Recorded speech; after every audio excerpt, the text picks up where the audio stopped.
being here this afternoon with us. It's so great to feel your support. A lot of these people, like I said, have not been on stage ever before. This one has, though. Please welcome to the stage, Mark Addison!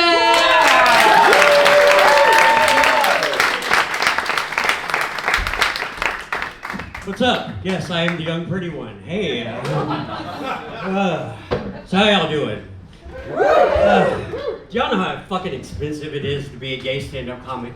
I mean, between the jock straps, the cock rings, and the high colonics, whoo, it can get up there quick. And I don't know, Shannon said that he named his dick.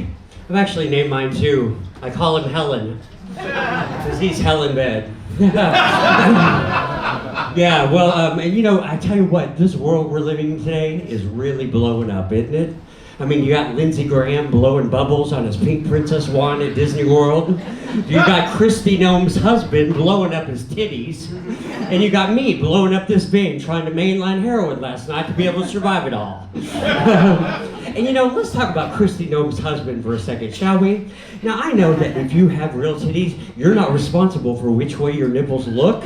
But if you're blowing up your own titties and paying for them, you should be able to have nipples going the same direction. I mean, his nipples look like Kash Patel's eyes.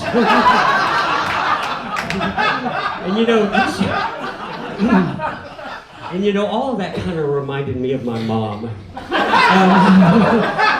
So, several years ago, my mom had breast cancer, and she had to have a mastectomy, and she only had a single mastectomy, and when you have reconstruction surgery for it, unbeknownst to me, you have to tattoo the nipple on.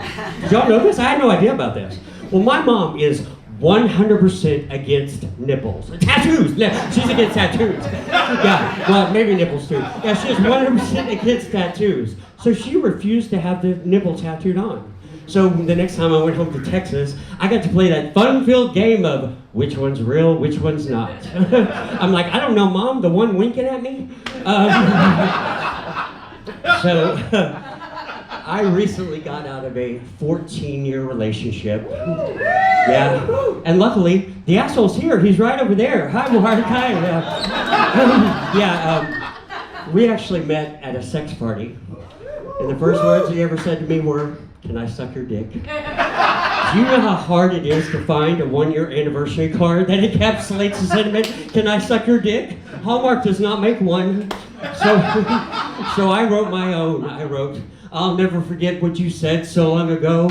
On your cock may I blow." So now, fast forward to me having my own line of greeting cards for modern day dating and whores. And his name is Mark. Obviously, my name is Mark. How narcissistic is it to date someone with your same name? Because sometimes when you be doing it, I'd be like, "Wow, Mark, you're amazing tonight." And I wouldn't know he's talking to him.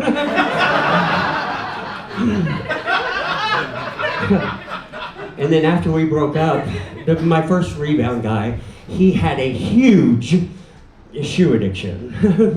And as a matter of fact, when we broke up, I was like, "Dude, you need to find a 12-step program." And then most recently, I started dating this guy from Great Britain. And the other day we were in my bedroom and I was smoking a cigarette. And he looked at me and said, "Can I have your fag bum?"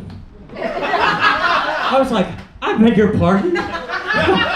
So I just shrugged my shoulders, pulled my pants down, and let him put his lips on my Newport. Okay, it was new to him. It may have not been new to other people. Shut up.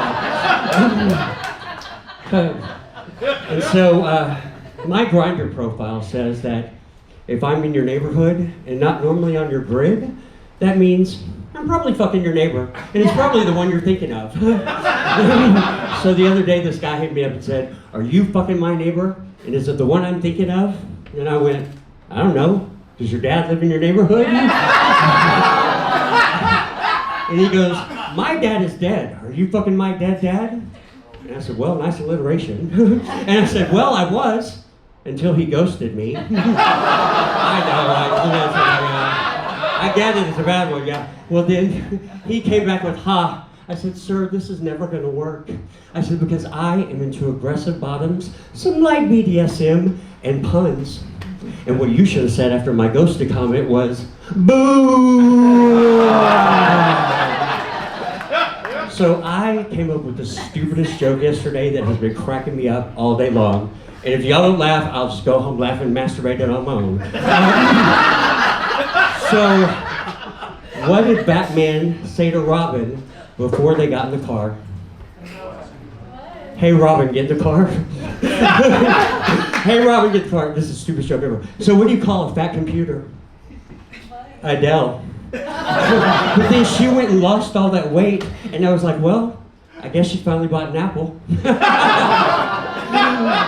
is the last joke I'll leave with you tonight.